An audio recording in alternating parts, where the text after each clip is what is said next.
The machines beeped softly in the hospital room as 8-year-old Nathan lay motionless on the bed, his legs unable to move, his eyes filled with questions that no doctor could answer.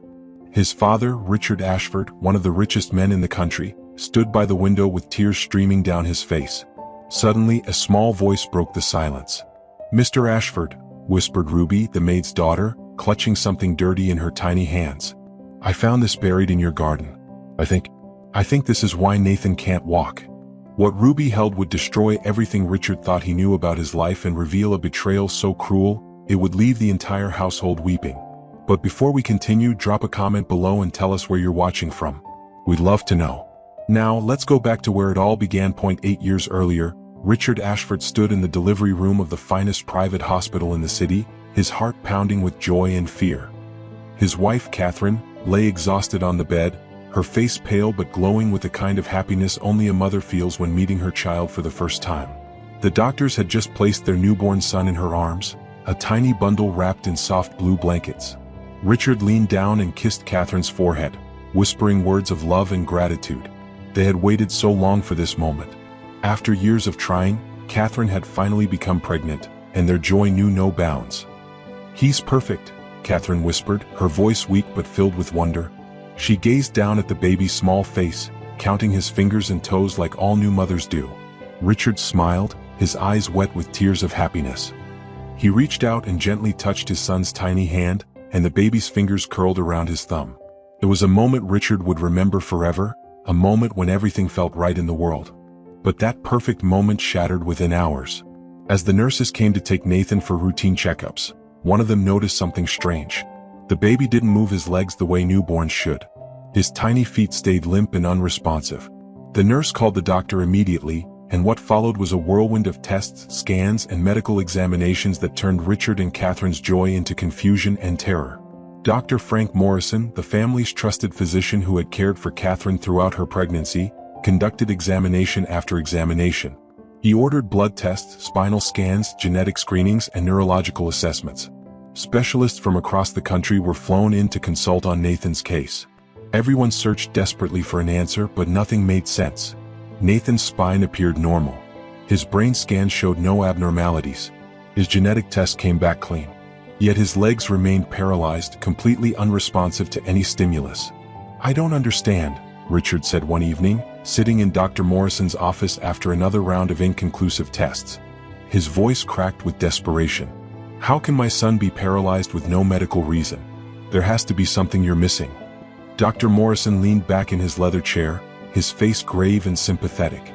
He had known Richard for over 10 years, had attended dinner parties at the Ashford mansion, had celebrated holidays with the family. "Richard, I wish I had better answers for you," he said slowly. "Sometimes these things happen without explanation.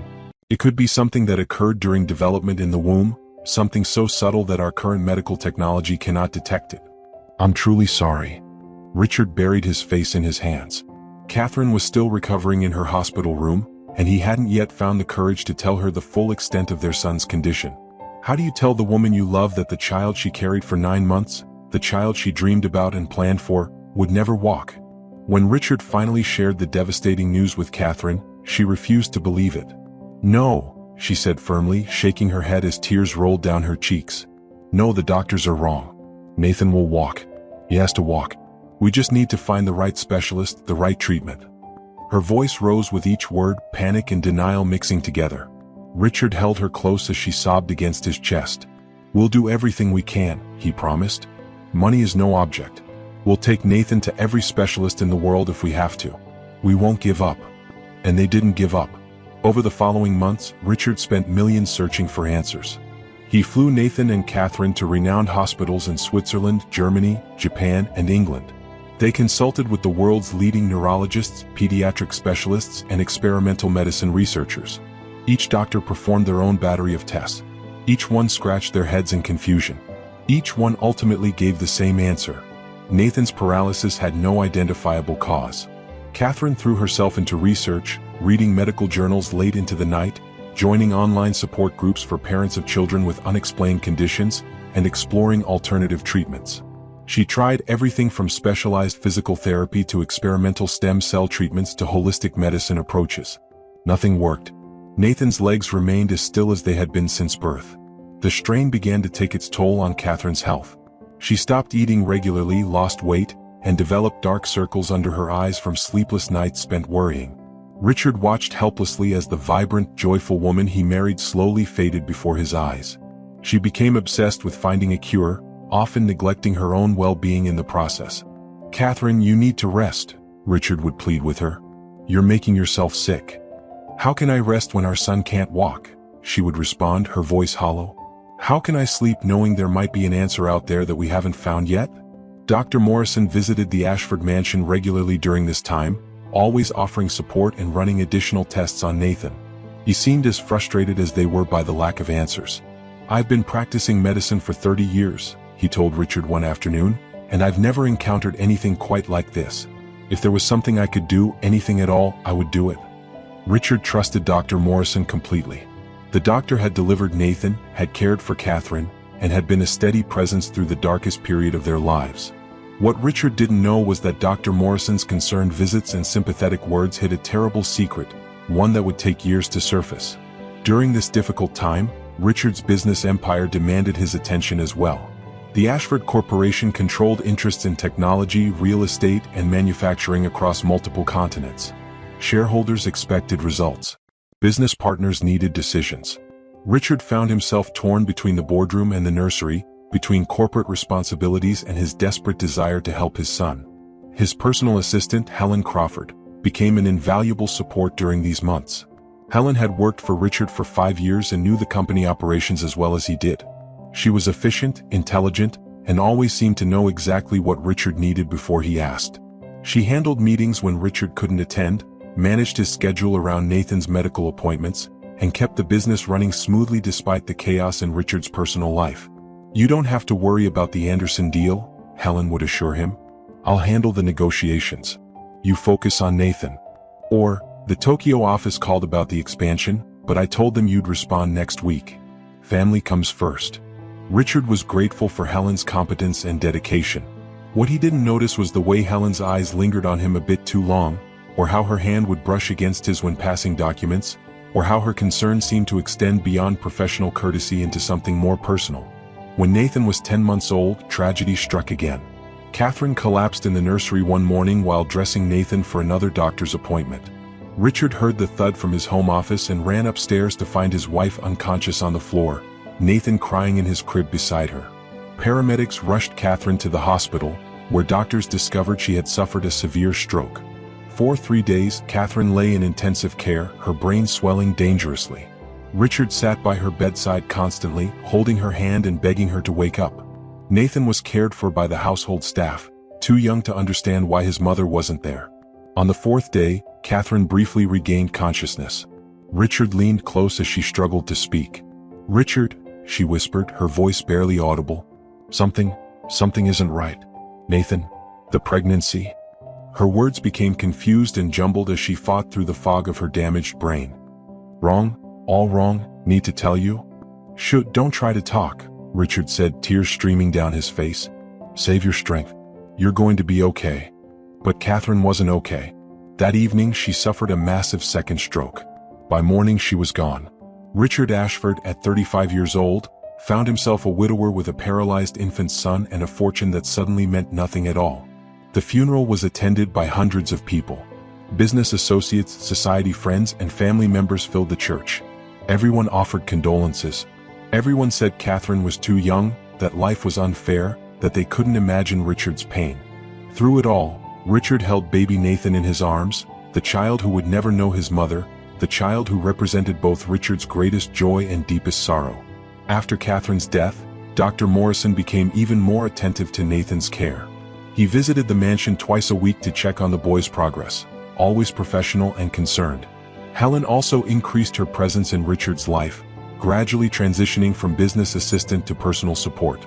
She began staying late at the mansion to help Richard with Nathan's evening routine, organizing the medical supplies, scheduling appointments with specialists, and making sure Richard remembered to eat during his grief. "You can't do this alone," Helen told him one evening as she prepared Nathan's bottle. "Let me help you." Richard accepted the help gratefully. He was drowning in grief and responsibility, trying to be both father and mother to a child with special needs while running a billion-dollar empire. Helen's presence brought a sense of order to the chaos. She was always there, always helpful, always exactly what Richard needed. What Richard couldn't see was the calculation behind Helen's kindness, the way she carefully positioned herself as indispensable to both him and Nathan. He didn't notice how Helen gradually discouraged other household staff from helping with Nathan's care, creating a dependency on herself. He was too deep in his grief and exhaustion to recognize the pattern forming. Years passed, and Nathan grew from an infant to a boy, though his legs remained paralyzed. The mansion was modified with ramps and specialized equipment. Nathan learned to use a wheelchair, his small arms growing strong from pushing himself around. He was a bright, curious child with his mother's smile and his father's determination. Despite his disability, Nathan loved learning, asking endless questions about the world, and trying to do everything other children did. Richard devoted himself to being the best father possible. He read to Nathan every night, helped with physical therapy exercises, and made sure his son never felt limited by his condition. They played adapted games, built elaborate model cities together, and had long conversations about everything from dinosaurs to space exploration. Richard's love for Nathan was fierce and unconditional. But the question always remained, why? Why was Nathan paralyzed? What had caused this? The mystery haunted Richard, an unanswered puzzle that kept him awake at night. He never stopped searching for answers, consulting with new specialists as Nathan grew, always hoping for some breakthrough that would explain everything. When Nathan turned 7, Richard decided to hire additional household staff to help manage the large mansion and Nathan's increasing care needs. That's when Isabella Martinez came into their lives. Isabella was a kind-hearted woman in her early 40s who had recently moved to the city with her 9-year-old daughter, Ruby. Isabella needed work desperately, and Richard needed someone trustworthy to help manage the household. The arrangement seemed perfect. Isabella was different from the other staff Helen had hired over the years. She was warm and genuine, treating Nathan not as a patient but as a child who deserved joy and dignity. She would sing while cleaning, tell stories about her home country, and bring homemade treats that filled the mansion with delicious smells. Nathan adored her immediately. Ruby, Isabella's daughter, was a thin, energetic girl with curious brown eyes and an imagination that never stopped. She attended the local public school but spent afternoons and weekends at the mansion while her mother worked. At first, Ruby was shy around Nathan, unsure how to interact with a boy in a wheelchair. But children have a remarkable ability to see past differences. Within weeks, Ruby and Nathan became inseparable friends. They played games together, with Ruby pushing Nathan's wheelchair as they pretended to be astronauts exploring alien planets or pirates searching for treasure. Ruby would read to Nathan, doing funny voices for different characters that made him laugh until his sides hurt. She treated Nathan exactly like any other friend, never pitying him or treating him as fragile. It was the kind of friendship Nathan desperately needed. Helen did not approve of Ruby's presence at the mansion. Children from that background, she said to Richard privately, might not understand the value of the things in this house. And Nathan is vulnerable. We need to be careful about who has access to him. Richard dismissed her concerns. Ruby is a good kid, he said. Nathan needs friends his own age. I'm not going to isolate him just because of unfounded worries. Helen's expression tightened, but she said nothing more. However, she began watching Ruby closely, criticizing small things the girl did, and making her feel uncomfortable in the mansion. Ruby noticed Helen's cold stares but said nothing, not wanting to cause problems for her mother. Time continued to pass and Nathan approached his 8th birthday. Richard planned a big celebration, wanting to give his son a day filled with joy. The mansion was decorated with balloons and streamers. A magician was hired to perform tricks. Nathan's few friends from his adaptive sports program were invited, along with Ruby and several children from the neighborhood. For one day, Richard wanted Nathan to feel like any other child celebrating a birthday. The party was a success. Nathan laughed and clapped as the magician performed impossible tricks. He devoured chocolate cake and opened presents with enthusiastic 7-year-old energy. Ruby helped him blow out the candles on his cake, both of them making wishes. It was one of the happiest days Nathan had experienced since his mother died. But that night, after the guests left and the decorations came down, Nathan asked his father a question that broke Richard's heart. "Dad," Nathan said quietly as Richard tucked him into bed, "why can't I walk like other kids? Did I do something wrong?" Richard sat on the edge of Nathan's bed, fighting back tears. "Oh, Nathan," he said, pulling his son into a hug, "you didn't do anything wrong. Not one single thing. Sometimes our bodies don't work the way we want them to, and we don't always know why. But I promise you, it doesn't change how special and wonderful you are. But I want to run and play like Ruby does, Nathan said, his voice small. I want to kick a ball and climb trees and... I know, son. I know. Richard held Nathan close, wishing he could take away all his son's pain and frustration. And we're going to keep looking for answers. We're never going to give up. That conversation reignited Richard's determination. He contacted new specialists, read about cutting-edge treatments, and explored every possibility once again. The search had become an obsession, a mission that defined his life. Somewhere, somehow, there had to be an answer. Ruby noticed Mr. Ashford's renewed intensity. She also noticed something else that the adults missed. Ruby was the kind of child who paid attention to small details, who noticed when things didn't quite add up. She had seen Helen watch Mr. Ashford with strange intensity. She had overheard Helen on the phone once, her voice angry as she said something about all these years and what I deserve. Ruby didn't understand what it meant, but it made her uneasy. One afternoon, a few weeks after Nathan's birthday, Ruby was playing in the mansion's large backyard with Nathan. They were near the old garden that Catherine had planted years ago, now somewhat overgrown since no one maintained it anymore. Nathan was tired from his morning physical therapy and had dozed off in his wheelchair in the shade. Ruby, ever energetic, decided to explore the forgotten garden. She pushed through the tall grass and weeds, pretending she was a jungle explorer. Near the back corner, where an old stone bench stood covered in moss, Ruby noticed something strange. The ground looked disturbed, as if someone had recently dug there. Curious, Ruby knelt down and started brushing away the loose dirt with her hands. Her fingers touched something hard. Ruby dug more carefully, pulling out a small metal box that was rusted but still intact. Her heart pounded with excitement. Buried treasure. She looked over at Nathan to call him, but he was still sleeping. Ruby carefully opened the corroded latch on the box.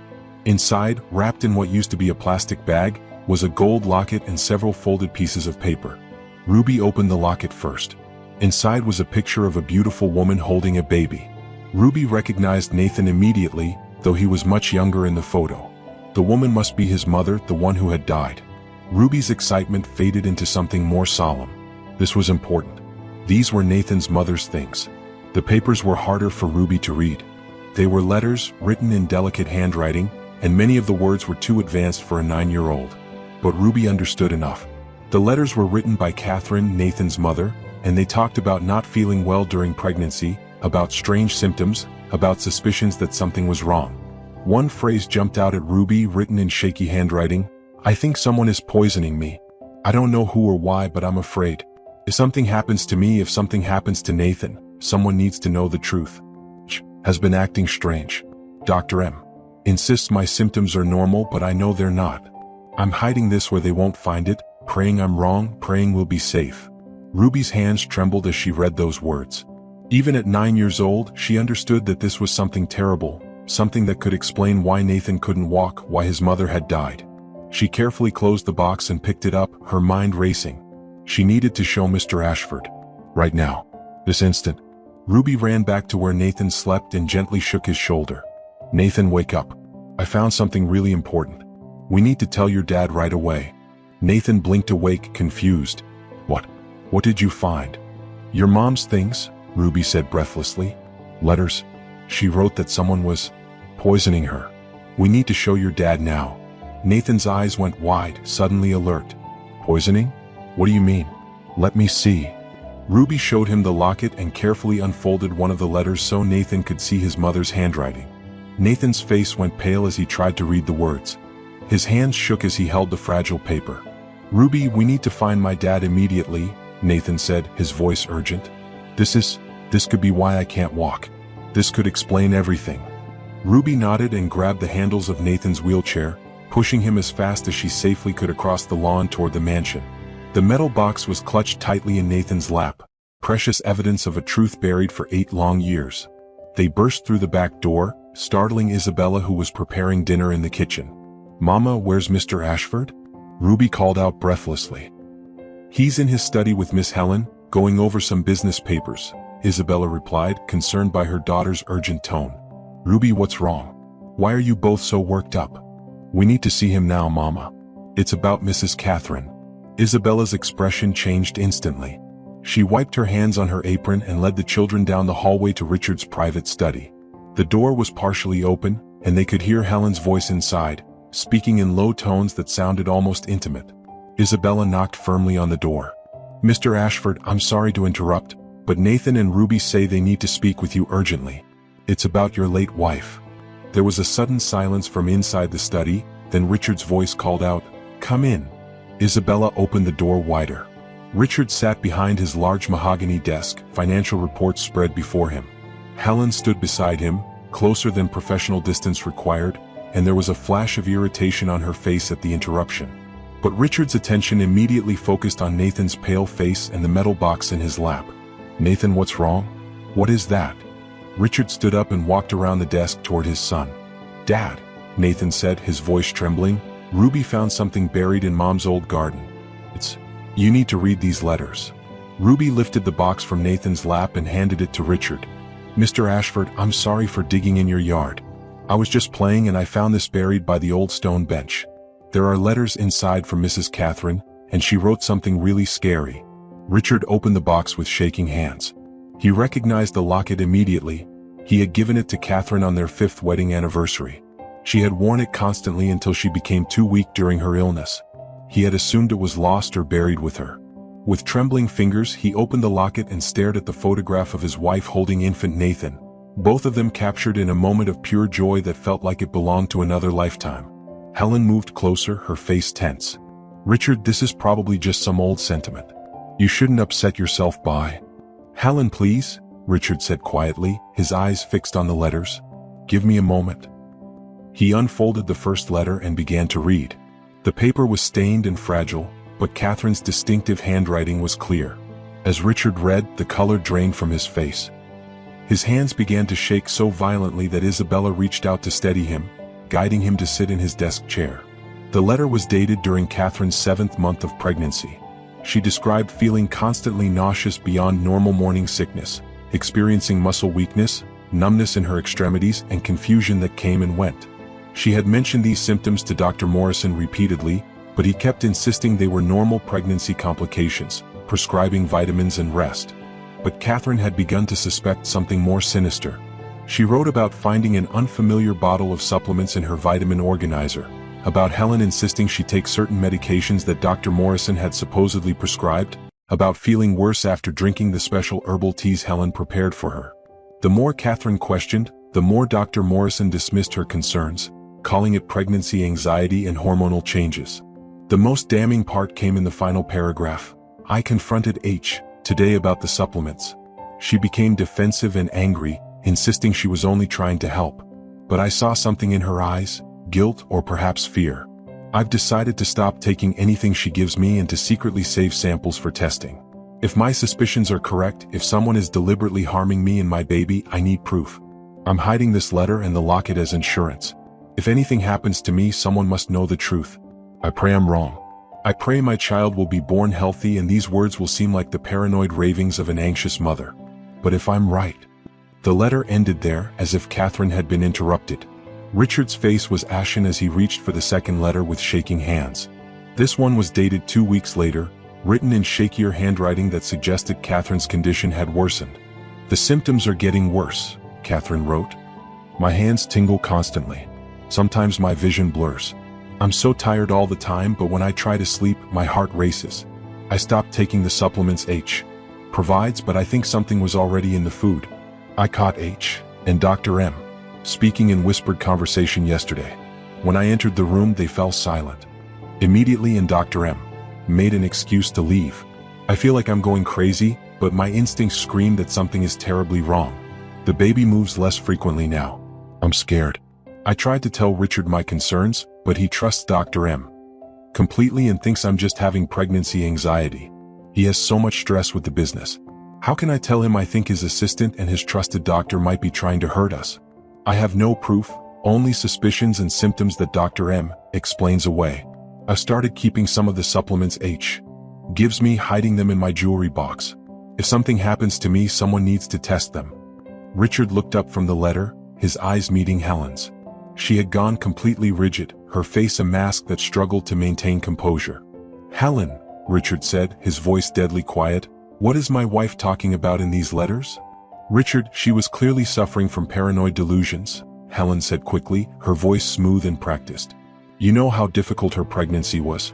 The hormones, the stress. Catherine wasn't thinking clearly toward the end. She was anxious and looking for explanations for her symptoms that didn't exist. Then explain why these letters were buried and hidden, Richard demanded, standing up from his chair. His grief was transforming into something else, a cold, terrible anger. Explain why my wife felt the need to hide evidence because she was afraid. I can't explain the actions of someone who was mentally unwell, Helen replied, but there was a slight tremor in her voice now. Richard, you're upset. Let's discuss this calmly when you've had time to process. Get out, Richard said quietly. What? Get out of my house. No. And don't come back. Helen's carefully maintained composure cracked. You're going to believe the paranoid ramblings of a dead woman over someone who has stood by you for years? I've been there for you through everything, Richard. I've helped you raise Nathan. I've run your company when you couldn't function. You've been under investigation as of this moment, Richard interrupted, his voice like steel. I will be contacting the police immediately, and every supplement, every medication, every food item Catherine consumed during her pregnancy will be tested if I have to exhume her body to find samples. If these letters are true, if you had any part in what happened to my wife and my son, I will make sure you spend the rest of your life in prison. Helen's face contorted with emotions, anger, fear, and something else. Something that looked almost like hatred. You have no proof, she hissed. Just old letters from a sick woman's imagination. Then you have nothing to worry about, Richard said coldly. Isabella, please call security and have Miss Crawford escorted from the property immediately. She is not to take anything with her except her personal purse. Everything else in this house is potential evidence. Isabella nodded and quickly left the room to make the call. Ruby stood close to Nathan's wheelchair, her eyes wide as she watched the confrontation unfold. Nathan sat frozen, trying to process what was happening. The woman who had helped care for him for years, who had seemed so kind and supportive, might be the reason he couldn't walk. Helen looked at Richard one more time and the mask completely fell away. Her expression was twisted with bitterness. You never even saw me, she said, her voice breaking. All those years I loved you, all those years I did everything for you, and you never saw me as anything more than an assistant. It was always Catherine. Perfect, beautiful Catherine. Even after she died, you kept mourning her, kept putting her on a pedestal. I gave you the best years of my life, and for what? You're confessing? Richard asked, his phone already in his hand, recording everything.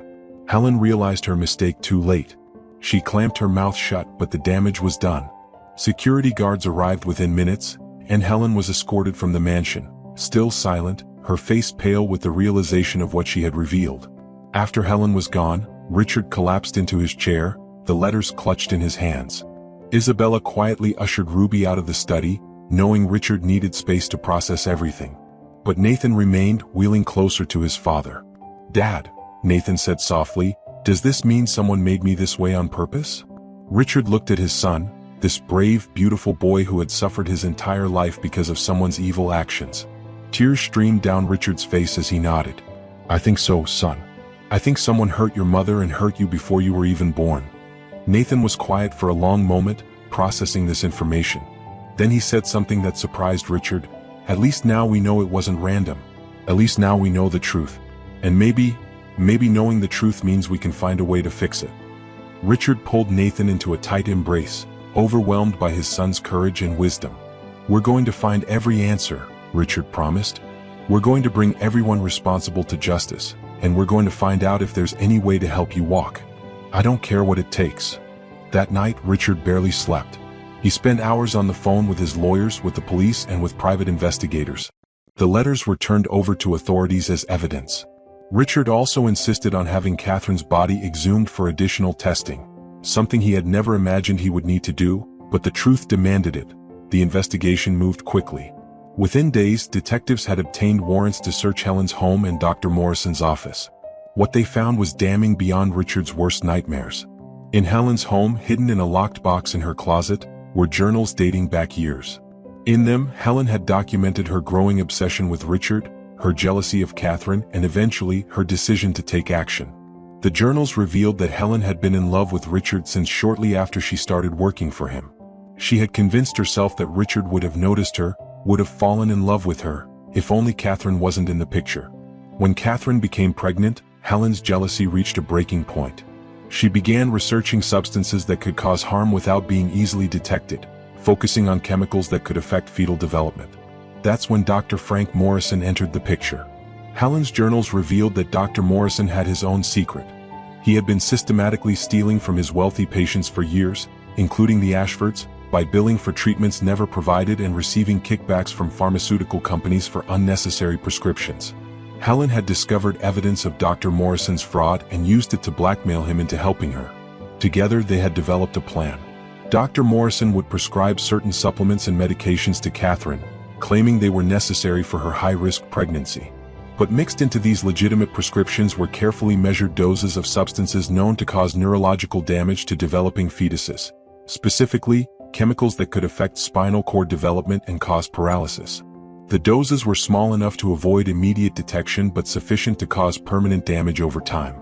Helen had volunteered to help Catherine organize her medications and supplements, ensuring the tainted pills were the ones Catherine took daily. She also prepared special herbal teas that contained additional toxins, all while playing the role of the concerned, helpful assistant. When Catherine began to suspect something was wrong, Helen and Dr. Morrison had worked together to gaslight her, dismissing her concerns as pregnancy anxiety and hormonal changes. The plan had been for Catherine to give birth to a disabled child, which Helen believed would eventually drive a wedge between Richard and Catherine. Helen had fantasized that Richard would turn to her for support, that their shared tragedy would bring them together, and that eventually Catherine would fade from the picture, leaving Helen to step into the role she believed she deserved. But Catherine's stroke and death had not been part of the plan. The combination of toxins, the stress of pregnancy, and Catherine's own genetic predisposition had created a perfect storm that led to her death. Helen's journals showed genuine shock and regret at Catherine's death, not because she cared about Catherine, but because it complicated her fantasy of eventually replacing her. Dr. Morrison's records were equally damning. In his office, investigators found detailed notes about the substances he had prescribed to Catherine, including observations about their effects. He had documented Nathan's paralysis with clinical detachment, noting that the plan had worked exactly as intended.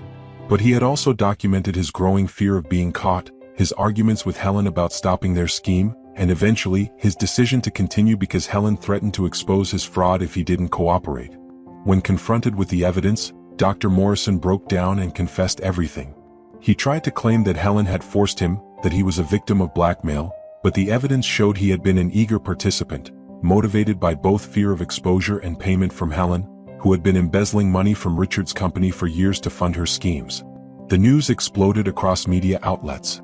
The trusted family doctor and the loyal assistant had conspired to poison a pregnant woman and deliberately disable an innocent child. The story had everything the press loved: wealth, betrayal, conspiracy, and a child victim. Richard's mansion was surrounded by news vans and reporters, all clamoring for statements and updates. Richard refused all interviews. His focus was entirely on Nathan and on finding out if anything could be done to reverse the damage that had been inflicted on his son 8 years earlier. He contacted neurological specialists around the world, sharing the information about the specific toxins Nathan had been exposed to in utero, hoping that understanding the cause might reveal a treatment. Several specialists offered cautious hope. While the damage was severe and had been present since birth, the human nervous system, especially in children, had remarkable regenerative capabilities under certain conditions. New experimental treatments involving stem cell therapy, neural grafting, and intensive rehabilitation showed promise for some paralysis cases. No one could guarantee success, but for the first time in Nathan's life, there was a scientifically based reason to hope. Ruby became a hero in Nathan's eyes and in the media's narrative. The brave little girl who had discovered the truth buried in a garden had exposed an 8-year-long conspiracy and given Nathan his first real chance at justice and possibly healing. But Ruby didn't want attention or praise. She just wanted her friend to be okay.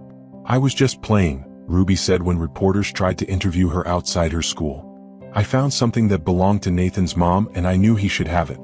That's all." Isabella was overwhelmed by the situation. Her daughter had inadvertently uncovered one of the most shocking criminal conspiracies in the city's history. Richard insisted on providing security for Isabella and Ruby, worried that media attention might put them at risk. He also did something else. He set up substantial trust funds for both of them, ensuring Ruby's education would be fully funded through university and that Isabella would never have to worry about financial security again. "Mr. Ashford, you don't need to do this," Isabella protested when Richard's lawyers presented the paperwork. "We didn't do anything expecting payment." "I know," Richard said quietly. "That's exactly why I want to do it. Your daughter gave me back the truth about my wife. She gave Nathan a chance at answers and possibly healing. I can never repay that, but I can make sure Ruby has every opportunity in life that she deserves." As the legal proceedings continued, Helen and Dr. Morrison were both arrested and charged with conspiracy, attempted murder, fraud, and a host of other crimes. Helen showed no remorse, maintaining a cold, defiant silence. Dr. Morrison continued to try to shift blame to Helen, painting himself as a victim even as prosecutors presented overwhelming evidence of his willing participation. The trial was set for several months away, which gave Richard time to focus on Nathan's treatment options. After consulting with multiple specialists, they decided to try an experimental combination therapy at a research hospital in Boston. The treatment involved stem cell injections to promote neural regeneration, intensive physical therapy, and cutting-edge electrical stimulation techniques designed to reawaken dormant neural pathways. The doctors were careful to manage expectations. "This isn't a miracle cure," Dr. Sarah Chin, the lead specialist, explained to Richard and Nathan during their first consultation. "Nathan's paralysis has existed since before birth. The neural pathways that should connect his brain to his legs never fully developed. What we're trying to do is create new pathways and see if we can stimulate any dormant connections that might exist. It's going to be difficult, painful at times, and there's no guarantee of success. But given Nathan's age and overall health, and now that we know the specific cause of his paralysis, I believe we have a real chance." Nathan listened carefully to Dr. Chen's explanation. Then he looked at his father and said with absolute determination, "I want to try. Even if it hurts, even if it doesn't work, I want to know we tried everything." Richard's heart swelled with pride at his son's courage. "Then we'll try," he said, squeezing Nathan's hand. "Whatever it takes." The first treatment session was scheduled for 3 weeks later. In the meantime, Ruby visited Nathan almost every day, bringing him books, telling him stories, and distracting him from his anxiety about the upcoming procedures. Their friendship had deepened through the trauma, becoming something truly special, the kind of bond that forms when two people weather a storm together. One afternoon, as Ruby pushed Nathan's wheelchair through the mansion's newly renovated garden, the garden that had been restored in Catherine's memory, Nathan suddenly asked, "Ruby, what made you dig in that exact spot? There's a whole big yard. What made you choose that corner?" Ruby thought about it for a moment. "I don't really know," she admitted. "I just felt like I should look there. It sounds weird, but it was almost like something was pulling me to that spot. Maybe your mom was watching over us and wanted someone to find her letters. Maybe she wanted you to know the truth." Nathan smiled at that thought. He touched the locket that now hung around his neck. His father had given it to him after the police finished examining it as evidence. "I like thinking that," Nathan said. "I like thinking Mom is still looking out for me somehow." "I think she is," Ruby said confidently. "And I think she'd be really proud of how brave you are." The day before Nathan was scheduled to leave for Boston and his first treatment, Richard organized a small gathering at the mansion. Nothing fancy, just the people who mattered most.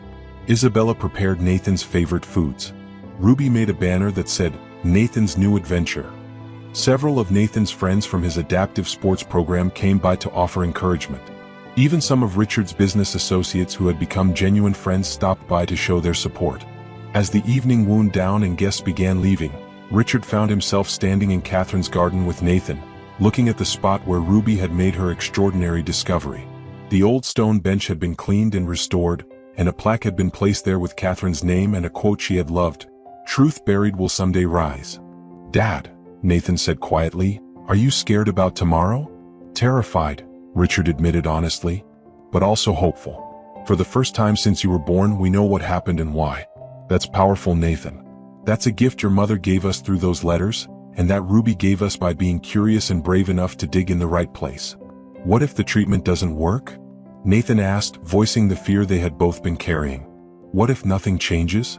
Richard knelt beside Nathan's wheelchair so they were at eye level.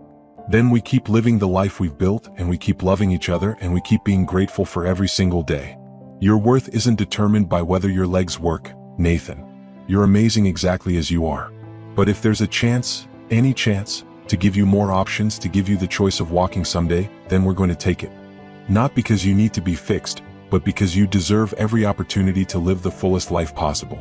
Nathan hugged his father tightly and Richard held his son, both of them drawing strength from each other for the journey ahead. That night, as Richard tucked Nathan into bed, Nathan said something that would stay with Richard forever. "Dad, I know something bad happened to me and Mom. I know someone tried to hurt us.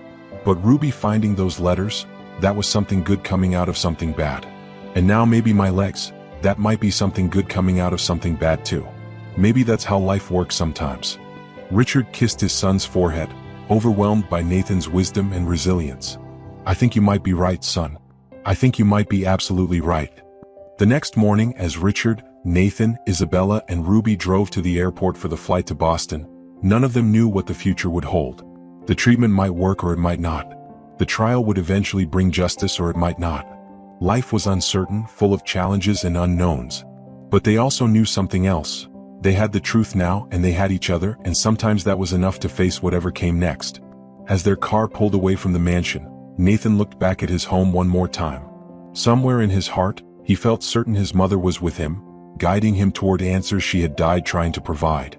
The journey to Boston was just beginning, but the real journey, the journey toward truth, justice, and healing, had already started the moment a curious little girl decided to dig in a forgotten corner of an overgrown garden and discovered that some secrets, no matter how deeply buried, will eventually come to light.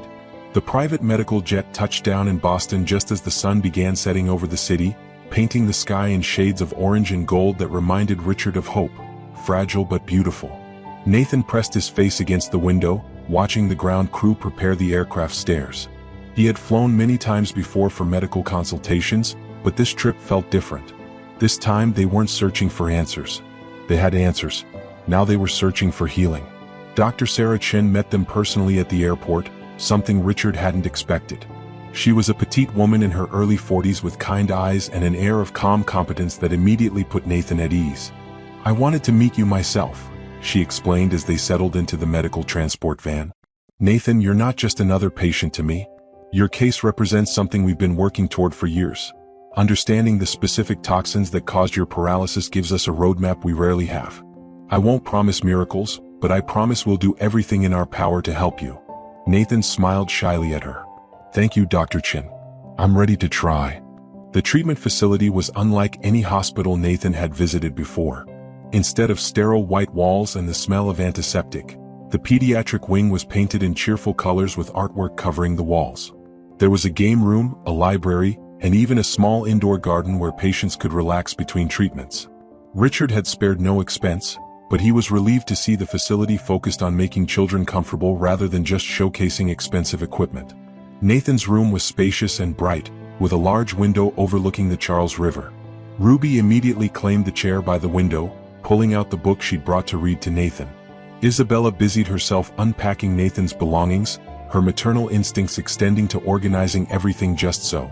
Richard stood back and watched his small makeshift family.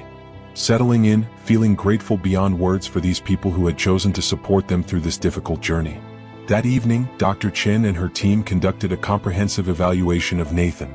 They performed scans, reflex tests, and measured every aspect of his neurological function. Nathan answered questions patiently, let them examine him without complaint, and impressed everyone with his understanding of his own condition. Years of medical appointments had made him knowledgeable about terms and procedures that most 8-year-olds would never encounter. After the evaluation, Dr. Chen sat down with Richard privately in her office while Isabella stayed with Nathan and Ruby in his room. "Mr. Ashford, I need to be completely honest with you about what we found," she began, her expression serious but not without hope. "The damage from the toxins Nathan was exposed to is extensive. The neural pathways between his brain and lower body never properly formed during fetal development. Under normal circumstances, I would say the chances of recovery are minimal at best." Richard's heart sank, but Dr. Chen held up her hand. "However, Nathan's case is unique in several ways. First, we now know exactly which toxins caused the damage, which allows us to target our treatment specifically. Second, despite 8 years of paralysis, Nathan has maintained excellent overall health and his upper body strength is remarkable. Third, and this is the most interesting part, our scans show something unexpected." She pulled up images on her computer screen, pointing to areas highlighted in different colors. "These are Nathan's neural pathways. As expected, the main connections to his legs are severely underdeveloped. But look here and here." She pointed to small bright spots on the scan. "These are dormant neural connections. They're extremely weak and not functional, but they exist.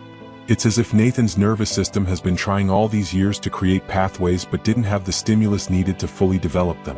With the right combination of stem cell therapy to promote growth, electrical stimulation to activate these dormant pathways, and intensive physical therapy, we might be able to strengthen these connections. What are the realistic chances? Richard asked, afraid to hope too much. Dr. Chin considered her words carefully. If you're asking about Nathan running and jumping like other children, I have to be honest, the chances are small. The damage is too extensive and too old for complete recovery. But if you're asking about Nathan potentially regaining some sensation in his legs, possibly developing enough muscle control for assisted walking with braces or walkers, perhaps eventually achieving limited independent mobility, those possibilities are much more realistic. Maybe 30 to 40% chance of meaningful improvement. 30 to 40%. After 8 years of 0%, those odds sounded like a miracle to Richard. When do we start? Tomorrow morning, Dr. Chin said. But I need to prepare you and Nathan for what this process will involve. The treatments will be painful. When we stimulate nerves that have been dormant for years, it causes discomfort and sometimes significant pain. The physical therapy will be grueling. Nathan will be pushed harder than he's ever been pushed before. There will be days when he wants to quit, when he cries from frustration and exhaustion. He'll need your strength to keep going. He's the strongest person I know, Richard said with absolute conviction. If anyone can do this, Nathan can. The first treatment began the next morning at 7 o'clock. Nathan was wheeled into a specialized therapy room where Dr. Chen and her team had prepared the equipment. The stem cell injection was first. Cells that had been specially prepared to promote neural growth were carefully injected into Nathan's spinal cord at multiple points. Nathan squeezed Ruby's hand through the procedure, his face pale but determined. Ruby talked to him the entire time, telling him a silly story about a superhero who got his powers from magic vegetables, anything to distract him from what was happening. After the injection came the electrical stimulation. Electrodes were placed along Nathan's legs and lower spine, delivering carefully calibrated electrical pulses designed to stimulate the dormant nerves.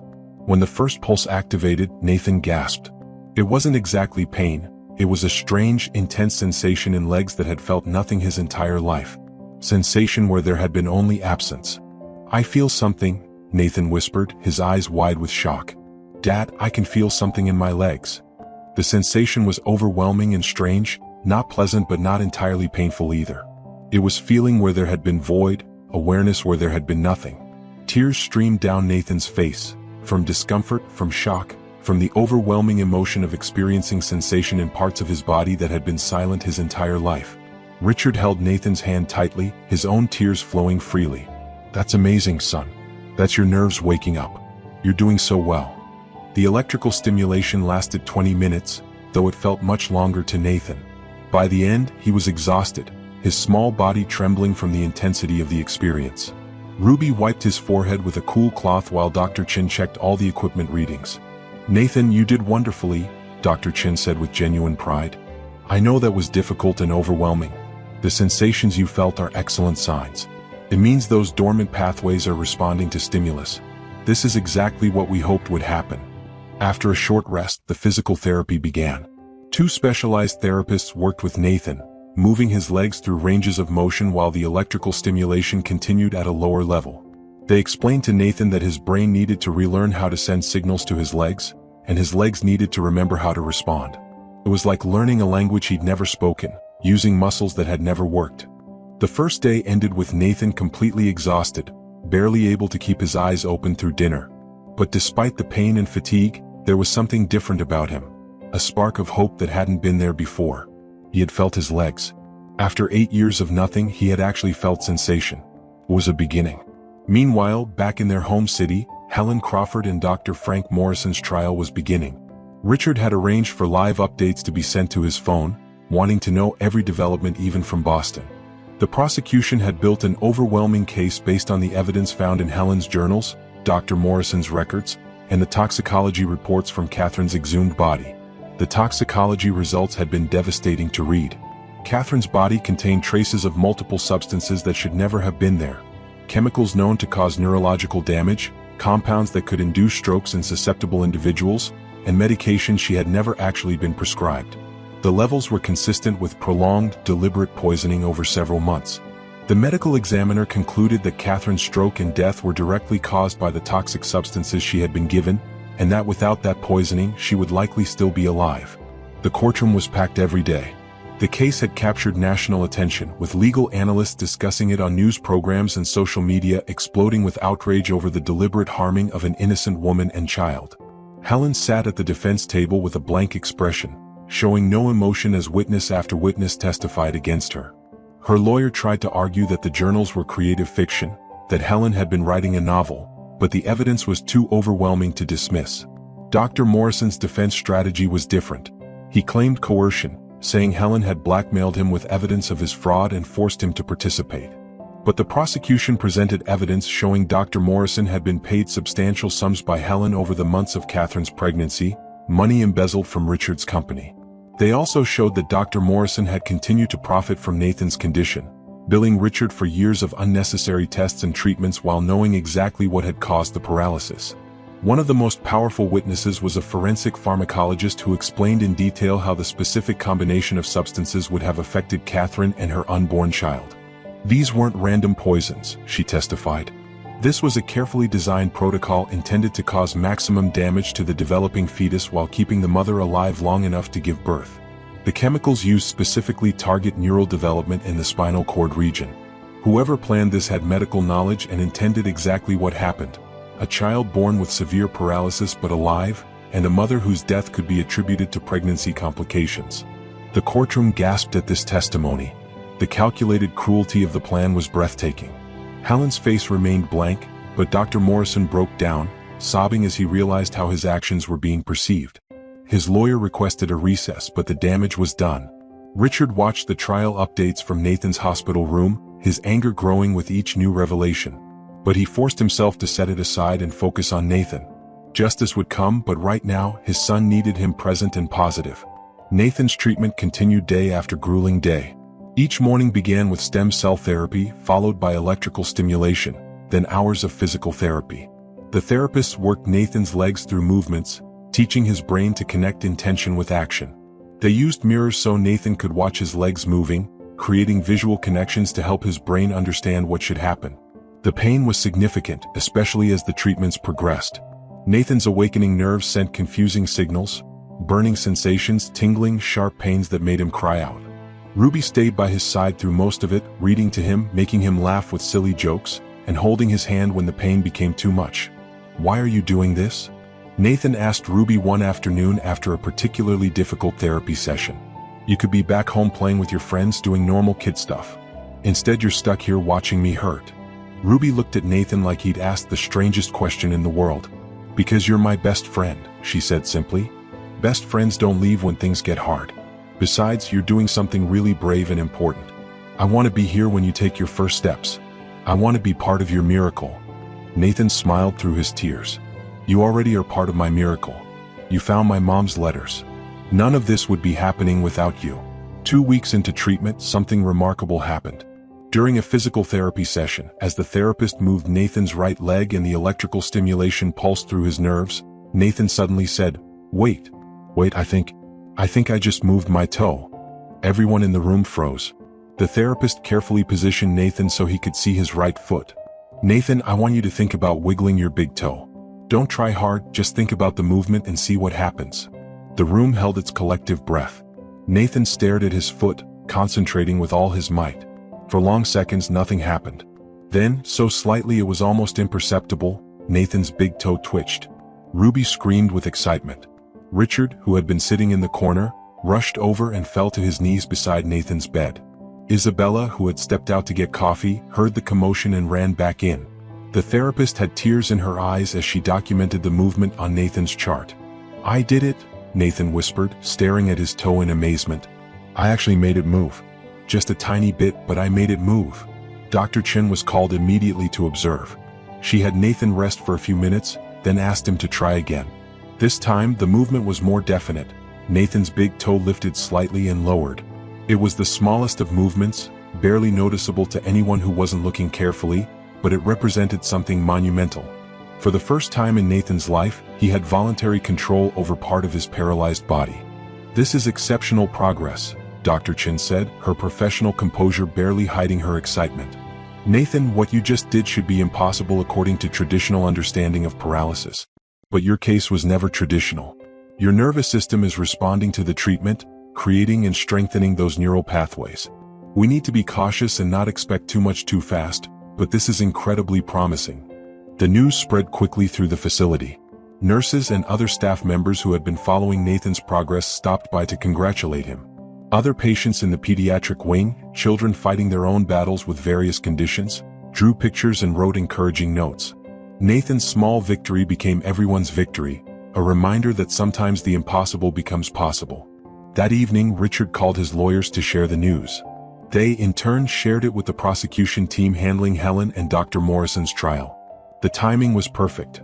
The defense had been arguing that the damage to Nathan was permanent and irreversible, trying to minimize the severity of the crimes. Nathan's progress proved that argument wrong and demonstrated that with proper treatment, some of the damage could potentially be reversed, which meant the harm had been even more cruel because it was preventable. At the trial the next day, the prosecution presented medical testimony about Nathan's progress. Helen's reaction was caught on camera. For the first time since the trial began, her blank mask cracked. Her face showed pure rage when she heard that Nathan might recover some function. It was a brief moment, but it revealed the truth. She hadn't wanted Nathan to get better. She had wanted him to suffer as punishment to Richard for not loving her. That brief display of emotion damaged her defense irreparably. The jury saw what everyone had suspected. Helen wasn't sorry, wasn't remorseful, and would have been happier if Nathan remained paralyzed forever. Even her own lawyer looked disturbed by her reaction. Back in Boston, Nathan's progress continued in small increments. 3 days after the toe movement, he managed to flex his ankle slightly. A week later, he could move multiple toes on both feet. The movements were tiny, would have been meaningless to anyone with normal leg function, but for Nathan they represented a transformation of his entire world. The physical therapy intensified as Nathan gained more control. The therapists began working on larger muscle groups, trying to stimulate the quadriceps and hamstrings. Nathan pushed himself harder than anyone expected, determined to prove that the small movements weren't a fluke. Some days showed progress. Other days showed nothing new, which was frustrating and discouraging. Recovery isn't linear, Dr. Chin reminded Nathan and Richard during a particularly frustrating week where Nathan seemed to plateau. Some days your body needs to consolidate the progress you've made before it can make new gains. The fact that you're maintaining the movements you've achieved is excellent. Be patient with yourself, Nathan. But patience was hard for an 8-year-old who had spent his entire life unable to walk and could now see a glimmer of possibility. Nathan pushed himself until he was exhausted every day, sometimes crying from frustration when his body wouldn't do what his mind commanded. Ruby became his cheerleader and his reality check. "You moved your whole foot yesterday," she reminded him when he was discouraged. "A month ago you couldn't move anything. You're like a baby learning to walk for the first time." Babies don't get frustrated because they can't run a marathon. They celebrate every tiny step. You need to celebrate too. Nathan's 8th birthday, his real birthday, not the party they'd had months earlier, occurred during the 4th week of treatment. Richard had almost forgotten about it with everything happening, but Isabella and Ruby had not. They decorated Nathan's hospital room with balloons and streamers while he was in physical therapy. Isabella baked his favorite chocolate cake in the facility's family kitchen. Ruby made him a card that said, "Happy birthday to the bravest kid I know." When Nathan returned to his room and saw the decorations, his tired face lit up with genuine joy. Dr. Chin and several of the nurses stopped by with small gifts. The other pediatric patients sent cards and drawings. It wasn't a big party, but it was filled with love from people who truly cared about Nathan. As Nathan blew out the candles on his cake, Ruby asked what he wished for. "I can't tell or it won't come true," Nathan said with a smile. But everyone in that room knew what he wished for, the same thing he'd wished for every birthday since he was old enough to understand wishes. He wished to walk. That night, after the celebration ended and Ruby and Isabella had gone back to their hotel, Richard sat with Nathan in the quiet hospital room. The lights of Boston twinkled outside the window, and Nathan looked tired but happy. "Dad," Nathan said quietly, "even if I never walk normally, even if the best I can do is wiggle my toes and move my feet a little bit, this has still been worth it. Do you know why?" "Why, son?" "Because we tried. Because we didn't give up. And because we know the truth now about what happened to me and Mom. That matters more than anything. The walking would be amazing, but knowing the truth, that's the real gift." Richard had to turn away so Nathan wouldn't see him crying. His son's wisdom and courage continually amazed him. At 8 years old, Nathan understood things that some adults never grasped. That truth matters, that effort matters, that some victories are measured not in outcomes but in the courage to try. The trial back home reached its conclusion during Nathan's 5th week of treatment. After 3 days of deliberation, the jury returned with their verdict. Helen Crawford was found guilty on all counts: conspiracy to commit murder, attempted murder, assault causing grievous bodily harm, fraud, and multiple other charges. Dr. Frank Morrison was also found guilty on all counts, though the jury recommended leniency due to his cooperation and apparent remorse. During the sentencing hearing, Richard submitted a victim impact statement that was read in court. He described Catherine's final days, Nathan's lifetime of paralysis, the years of not knowing why his family had been destroyed. He described the betrayal of trusting people who were actively harming those he loved. His statement ended with these words: "My son is learning to move toes that have been paralyzed since birth. It's a small movement, but it represents hope and possibility that was stolen from him by the defendant's actions. No sentence will ever be adequate for what they took from my family, but I hope justice will at least prevent them from ever harming anyone else's family again." The judge sentenced Helen Crawford to 35 years in prison without possibility of parole. Dr. Morrison received 20 years with possibility of parole after 15. Both would also face civil lawsuits from Richard that would strip them of any remaining assets. Justice, while imperfect, had been served. When Richard received news of the sentencing, he shared it with Nathan immediately. Nathan listened quietly, then said something Richard hadn't expected: "I hope Dr. Morrison gets better in prison. I hope he figures out how to be a good person. What he did was really wrong, but maybe he can still change." Richard stared at his son in wonder. After everything Dr. Morrison had done, Nathan still had compassion for him. "You have your mother's heart," Richard said softly. "She always believed people could change and become better. I think she'd be proud of how you're handling all of this. Do you think Mom knows about the trial? About me starting to move my feet?" Nathan asked. "I think if there's any way for her to know, she knows," Richard replied. "And I think she's incredibly proud of you." Nathan's treatment continued for another month. By the end of week 8, he could move all his toes, flex both ankles, and, in the most exciting development, he had begun to feel sensation throughout his lower legs. It wasn't normal sensation. He described it as fuzzy and strange, like his legs were waking up after being asleep for years. But it was sensation where there had been nothing. The big test came during week 10. Dr. Chin and the therapy team decided Nathan was ready to try bearing weight on his legs with support. A special harness system was prepared that would hold most of Nathan's weight while allowing his legs to touch the ground. The goal wasn't walking, it was simply seeing if Nathan's legs could support any weight at all, even a small percentage. Everyone who had been part of Nathan's care gathered in the therapy room for this attempt. Richard, Isabella, and Ruby stood to the side, holding hands anxiously. Nathan was lifted into the harness, which held him upright with his feet touching the padded floor. The therapist carefully adjusted the harness tension, gradually shifting tiny amounts of weight onto Nathan's legs. For the first time in his life, Nathan stood. Well, he hung in a harness with his feet touching the ground and a small fraction of his weight on his legs, but to everyone watching, it looked like standing. Nathan's face showed intense concentration as he tried to keep his legs steady under even that small amount of pressure. "Nathan, you're doing it," Ruby shouted, jumping up and down with excitement. "You're standing." The attempt lasted only about 30 seconds before Nathan's legs began to shake and the therapist quickly took the weight off, lifting him fully back into the harness. But those 30 seconds represented something that doctors had said would never happen. Nathan had borne weight on his paralyzed legs. Nathan was crying, overwhelmed by the sensation and the accomplishment. "I stood," he kept saying. "I actually stood on my own legs." "You did, buddy," Richard said, his voice thick with emotion. "You absolutely did." Dr. Chin reviewed all the data from the session with obvious satisfaction. "This is remarkable progress, Nathan. I want to be clear, you're not going to be running marathons anytime soon or possibly ever. But what you've achieved in 10 weeks is extraordinary. Your nervous system has created functional pathways where none existed. You've gone from zero sensation and zero movement to having active control of your feet and ankles and the ability to bear some weight. This is genuine recovery. What happens next?" Richard asked. "More of the same, but we'll gradually increase the challenge level," Dr. Chin explained. "We'll continue the stem cell treatments for another month to maximize neural growth. We'll keep doing the electrical stimulation and physical therapy, but now we'll incorporate more weight-bearing exercises. Eventually, we'll try to get Nathan walking in the harness with support. The goal is to strengthen those new neural pathways and build up the muscles that have never had to work before. Nathan will need to continue intensive therapy for at least another year, possibly longer. But the foundation we've built here gives him something to work with. Over the next 2 weeks, Nathan practiced standing in the harness daily. Each day, the therapist gradually increased the amount of weight on his legs, letting his muscles slowly build strength and endurance. Some days, Nathan could stand for a full minute. Other days, his legs gave out after 20 seconds. But he was standing, even if briefly, and that was everything.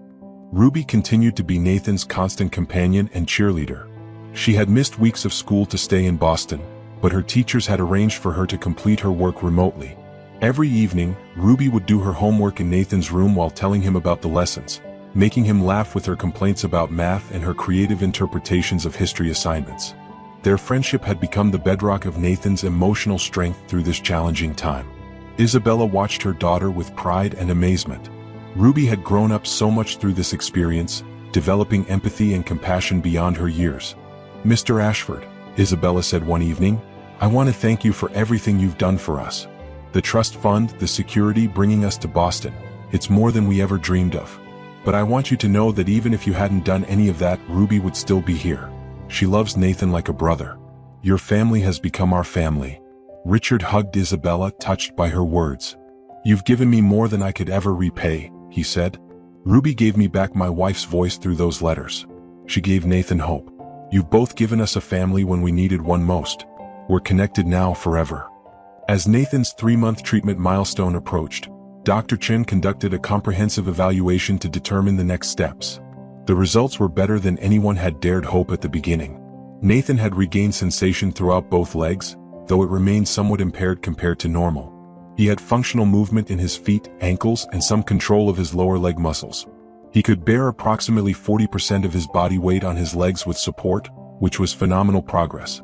Nathan's nervous system has proven remarkably adaptive, Dr. Chin told Richard and Nathan during their consultation.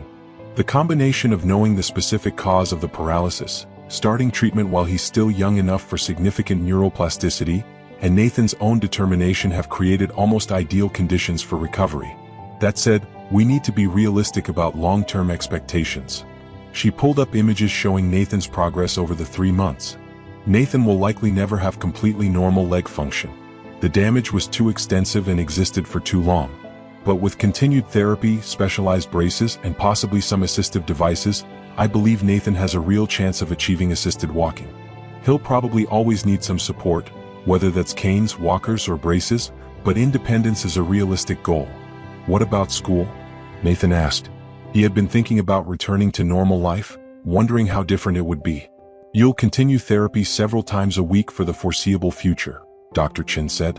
"But there's no reason you can't attend regular school with appropriate accommodations. You'll still use your wheelchair for longer distances and when you're tired, but we can start incorporating short walks with support into your daily routine." Nathan looked at his father, then at Ruby, then back at Dr. Chin. "So I'm going to get better, but I'll probably always be a little bit disabled?" "That's accurate," Dr. Chin said, appreciating Nathan's direct question. "But a little bit disabled is dramatically different from completely paralyzed. You're gaining independence and options you never had before. That's a victory, Nathan." Nathan thought about this for a moment, then smiled. "I think that's okay," he said. "I mean, I kind of thought I'd never walk at all, so walking with help sounds pretty amazing actually." Ruby pumped her fist in the air. "You're going to walk. Nathan's going to walk. We need to have a huge party when you actually do it." The plan was established. Nathan would spend 1 more month in Boston, continuing the intensive treatment. Then they would return home, where Nathan would continue therapy at a local facility 3 times a week while gradually reintegrating into normal life. Dr. Chin would remain as a consultant, reviewing Nathan's progress remotely and adjusting the treatment plan as needed. During that final month in Boston, Nathan achieved another milestone. 4 days before they were scheduled to return home, during a physical therapy session, Nathan took his first supported step. He was in the harness, with therapists on either side steadying him, but he consciously moved his right foot forward approximately 6 inches, shifted his weight, then moved his left foot forward to join it. It wasn't graceful. It wasn't easy. Nathan's face was red with effort, and his legs shook with the strain. But he had taken 2 steps, actual, intentional, controlled steps. Everyone in the room cheered. Ruby burst into happy tears. Richard recorded the moment on his phone, capturing forever the instant his son walked for the first time. Nathan managed 4 steps total before his strength gave out and the therapist had to fully support him again. But 4 steps were 4 more than anyone had thought possible just months earlier. 4 steps that represented years of lost possibility finally being reclaimed. That evening, Nathan was exhausted but happier than Richard had seen him in ages. As Richard helped Nathan get ready for bed, Nathan said, "Dad, I want to do something when we get home. I want to visit Mom's grave and show her that I can stand now. I want to tell her thank you for hiding those letters so we could find the truth." Richard's throat tightened with emotion. "I think that's a beautiful idea, son. We'll do that as soon as we're back." The night before they left Boston, the hospital staff organized a small celebration for Nathan. It wasn't about the progress he'd made, though that was remarkable. It was about the hope he'd given everyone. Other patients in the pediatric wing, children fighting different battles with disabilities and illnesses, had watched Nathan's progress and felt encouraged. If Nathan could improve against such odds, maybe they could too. Dr. Chin gave a short speech that brought tears to everyone's eyes. "Nathan, when you arrived here 3 months ago, you represented a medical mystery that had puzzled doctors for 8 years. You also represented a moral tragedy, the deliberate harming of an innocent child. But you've taught everyone here something important. You've taught us that with understanding, dedication, and courage, even the most seemingly hopeless situations can improve. You've reminded us why we became doctors and therapists, to help people reclaim their lives from whatever circumstances have limited them. Thank you for letting us be part of your journey." Nathan, never comfortable being the center of attention, blushed and said simply, "Thank you for helping me. Thank you for not giving up on me." The flight home the next day felt different from the flight to Boston 3 months earlier. Then they had been traveling toward hope and uncertainty. Now they were returning with tangible progress and a clear path forward. Nathan spent most of the flight practicing the small movements he'd learned. Flexing his ankles, moving his toes, trying to engage his leg muscles. Each movement was a victory he never wanted to forget. As the plane descended toward their home city, Richard looked at Nathan and Ruby, the 2 children who had transformed his life in such different ways. Nathan, his son who had taught him about courage and resilience. Ruby, the girl who had given them back truth and hope. Together, they had begun healing wounds that Richard had thought would never heal. "Ready to go home?" Richard asked Nathan as the plane touched down. Nathan grinned, wiggling his toes inside his shoes, a movement that still felt like magic every time he did it. "Ready?" he said confidently. "Let's go home." But what they didn't know as they landed was that their journey was far from over. The truth Ruby had uncovered had answered 8 years of questions, but it had also opened doors to new mysteries and challenges that none of them expected. Justice had been served in the courtroom, but the full story of what had happened to Catherine and Nathan was more complex than anyone realized. And in a prison cell across the city, Helen Crawford sat alone, her face twisted with rage and something else, knowledge. She knew secrets she hadn't shared at the trial, information about Catherine's final days that no one had uncovered. She had been convicted and sentenced, but she still had cards to play. And she was determined that if she couldn't have Richard, if her life was ruined, then the entire Ashford family would pay an even higher price than they already had. The game wasn't over. It had only just begun. Thank you so much for watching. If this story touched your heart, please subscribe to this channel to support our growth. Your support helps us bring more inspiring stories to life.